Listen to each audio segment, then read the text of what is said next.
We're going to move on to the fencing, starting at the house, and then we'll wind up where the driveway meets the street. The owners don't like what I've done here.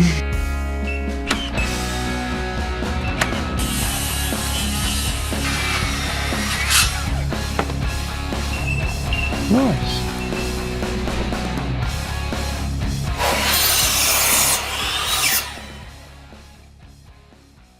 Now once I've finished looking at cows, I can actually show you where the driveway meets the street, which is here, and that's where we want to build our fence and gates. So this is what we're dealing with. Before we can build our gates, we need to build a fence. Before we can build a fence, we've got to get all these shrubs and grass out of the way.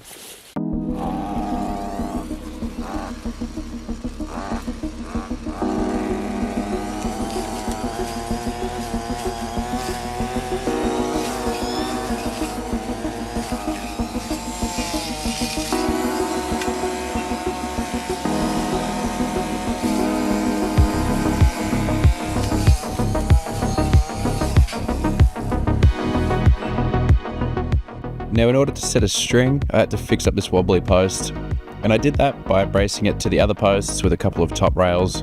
After that, a bit of rain came, and once it cleared up, I could go about setting a string, getting my posts in a line, and concreting them into place.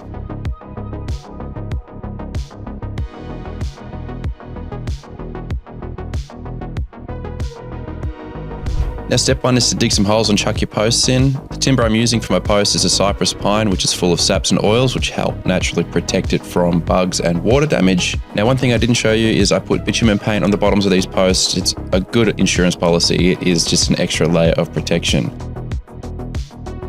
Now where I am building this fence, there is no running water, so mixing concrete was a bit more of a challenge than I thought it would be, mostly because I had all these trips to do back and forth from the puddle to the wheelbarrow. But once I had all the water I needed, mixing concrete was actually pretty straightforward.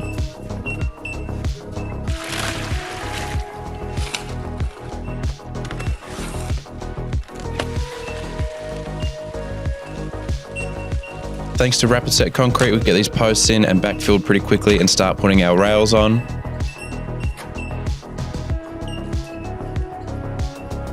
I just use a clamp on the far end of the post to hold the rail roughly in position at one end while I nailed it exactly in position at the other. And don't worry, I'll come back later with some batten screws and screw these off properly.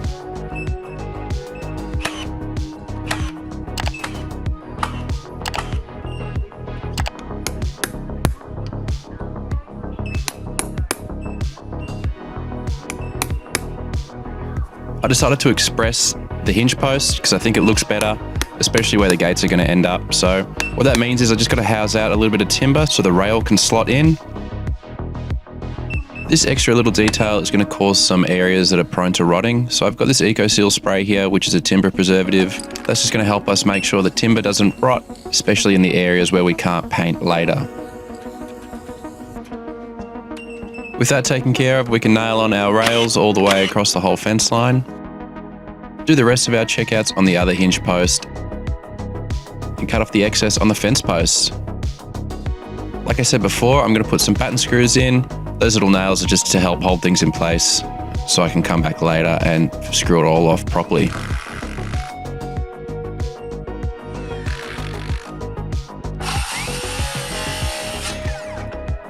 Now these fiddly little posts on the angle are acting as bracing. I only need these on my hinge posts, and I will explain that right after the concrete cures.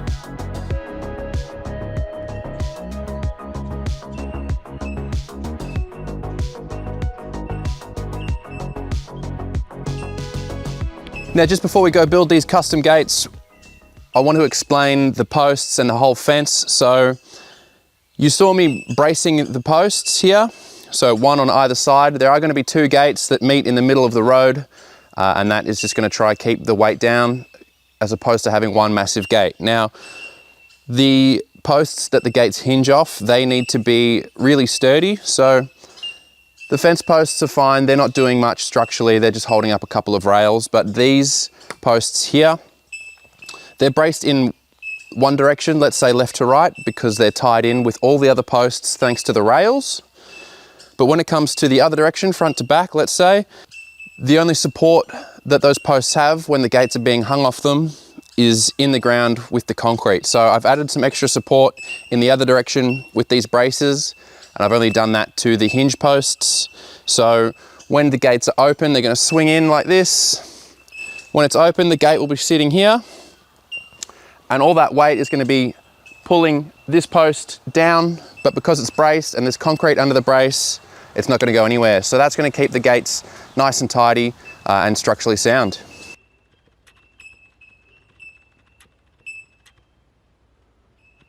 All right, good morning. It's time to build the gates here at the driveway now.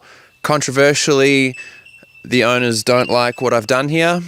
They gave me a bit of creative freedom. They don't exactly like it. Anyway, what's gonna happen is we're gonna chop the posts down. We're gonna get rid of this fourth rail that goes on an angle. It's just gonna be a much simpler design. With that in mind, I wanna tell you about how I'm gonna build these gates. I want the gates to match the slope of the fence because the fence is matching the slope of the ground. What that means is I'm gonna build these in a little bit of an unusual way. I'm actually gonna nail the timber onto the posts and actually build the gates while they're actually attached to the fence, and then cut away excess material later. And the whole purpose of that is that it's simpler and more accurate, and it should be quicker. So why that is because I don't actually have to measure angles. I can actually trace and scribe any lines and cuts and dimensions I need to make. And it also means I'm not working on the floor. I can work upright, which is better for my back. But for now, let's just jump into making the gates. Just marking the face of the post now and the bottom of the rail. Now these screws are just going to hold one end of the timber up while I nail the other end of the timber to the other post. Now I can actually mark the top here so that I can see it when it comes time to nailing, whereas the other side I marked the bottom so that I knew where to put my screw so that the screw can be my little helper.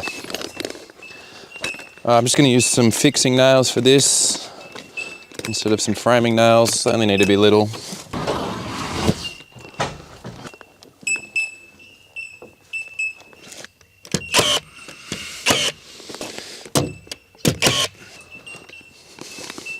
Grab these before it gets too hard to grab them.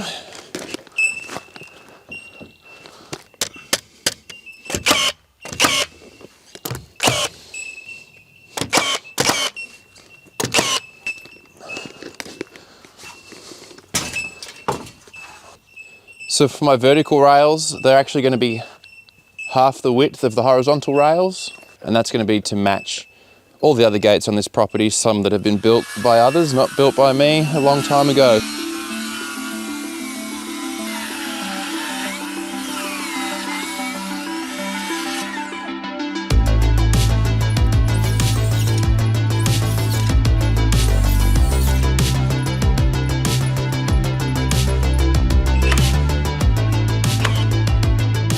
Like I said, the benefit of building these in place is I don't have to measure angles. I can keep my timber long, cut it off later, and I can also use a spirit level to my advantage. Instead of measuring angles, I can just put things on plumb, like these vertical rails, and the angles will sort themselves out.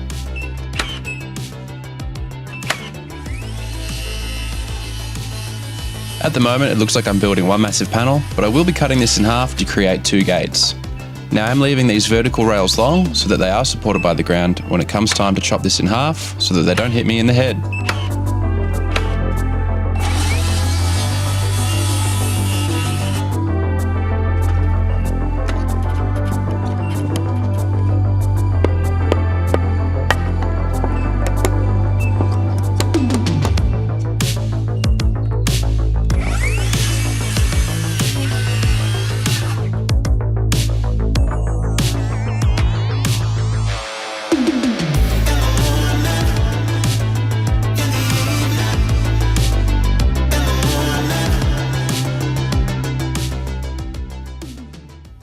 All right, everything's starting to take shape. It's time for the cross bracing. Now, with respect to bracing, there is a right and a wrong way to do it. So the right way to do it is the thing you need to make sure of the most is that gravity, where do I start? All right.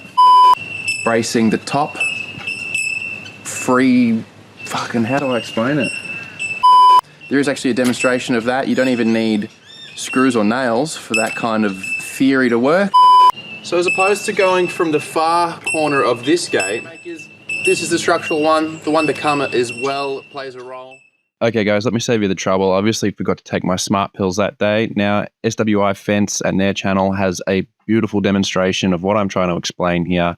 It's all about the correct and incorrect way of bracing a gate, and basically everything they cover in that video is what I've done here on my gates. So if you want more information specifically about bracing, the right and wrong way to do it, check out their video. It's awesome.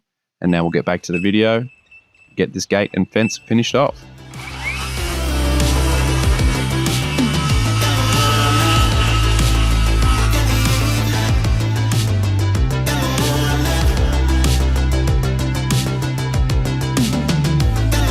What I failed to explain is that when bracing a gate, the brace needs to go from the bottom hinge to the diagonally opposite corner. But if the angle of your brace is going to be way larger than 45 degrees, you just need to copy what I'm doing here.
All right, hopefully it's made sense now.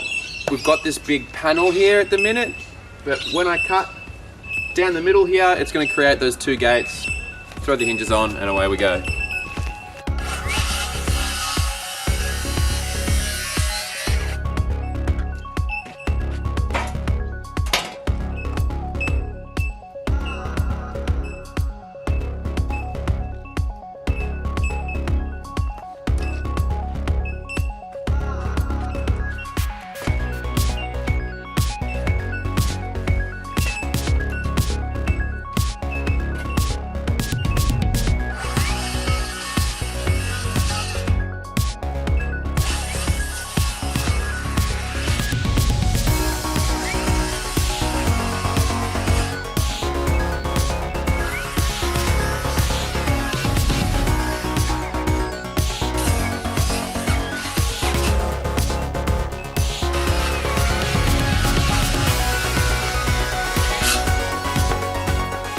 Wouldn't you know it, the camera died while I was hanging this gate, so here we are. Gates are hung. Now you can see that they're consistent along the bottom and match the fence. Some time has passed since now and the last clip you saw. When I finished building this fence and gates, life was a bit hectic and I did a pretty poor job of filming the ending for this video. So here we are filming the ending for this video. Now I didn't do a good job of explaining the difference between the gates being open and shut with reference to the ground level, the slope, and the fact that the gates are built on an angle, but they are hinged vertically. So I'll show you the funny business that happens there and what you need to keep an eye out for. I'll just show you what I did to keep them shut, and I'll show you just the little hooks I put on to keep them open and just what they look like now, and that should pretty much cover it. Now at the beginning of the video, I tried to explain how the weight of the gate would affect the hinge post. So you can see with the gate open, there's a lot of weight over here, and that's why that diagonal brace is bracing the fence. Now on the back side, I've just put some hooks on. That's what keeps the gates open so that they don't crash into your car when the wind's blowing. Same on this side. So that's the logic behind the post braces and the hooks. So here we are, the gates are about to be shut. Now there are some existing farm gates on the property that match this style. That's what keeps the gates shut, also keeps them in line beautifully. So that's what we're dealing with. Like I said, some time has passed since I built these, and They haven't moved a bit. So the fixing I've used, the hinges I've used, and the principles I've used to brace them should stand the test of time, or at least as long as this timber wants to last outside. So that's the gates. That's how they look when they shut. And the last thing I want to talk about is the gap underneath the gates. It's consistent right now, and it's matching the slope of the land. The land is falling downhill that way. So something interesting happens when these gates open, which is what you need to be careful of. Now that gate is opening downhill, so as it opens, the land falls away. Now this gate is opening into the hill. So as we open the gate, it's coming uphill, which means the bottom of the gate is getting closer to the ground. And that is something you need to be careful of. So that gate doesn't matter, and we've still got plenty of clearance below the gate here. It is something you need to be careful of because you might not get lucky. You might be working with tighter tolerances, and you may end up hitting the ground if you decide to build your gates on an angle like I did. The solution around this is to not build them on an angle, lift your gates up higher, and if you're not working with double gates, say you're only working with one smaller gate, you could choose to hinge that gate so that when it's open, it's opening with the hill, creating a bigger gap. So in this situation where I have double gates, it couldn't be avoided, but good thing it's a driveway gate. So we had some pretty big tolerances, which means we haven't hit the ground, so no harm done.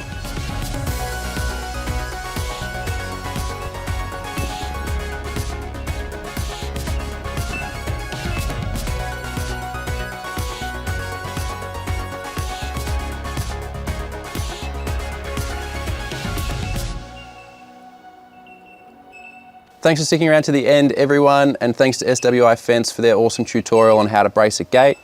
It really saved my bacon there. They explained it a lot better than I could have. And thanks for watching this video. Now, if you haven't already subscribed, it goes a long way to supporting me chase the dream of making a living on YouTube. So if you haven't done that, please subscribe. While you're there, check out the link in the description. There is a playlist all to do with this house, episode 1 right through till now. All the work we've done on this house and this property. I'm sure you'll enjoy it, so feel free to check that out, and I'll see you next time. Fucking, how do I explain it? So why do I even bother? I hope it made sense. Shit, am I recording? Oh yeah, we're on, let's go. How's here? Some time has passed between now and the last clip you saw, and the reason some time has passed is life. No, think it's a driveway gate. So we had some pretty big tolerances. Thanks for sticking around to how to build a grate correct. All right, thanks for sticking around.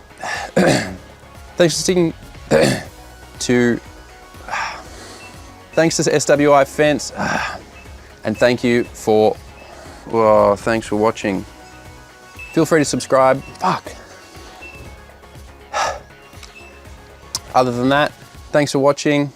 Subscribe. Yeah, subscribe. Fuck.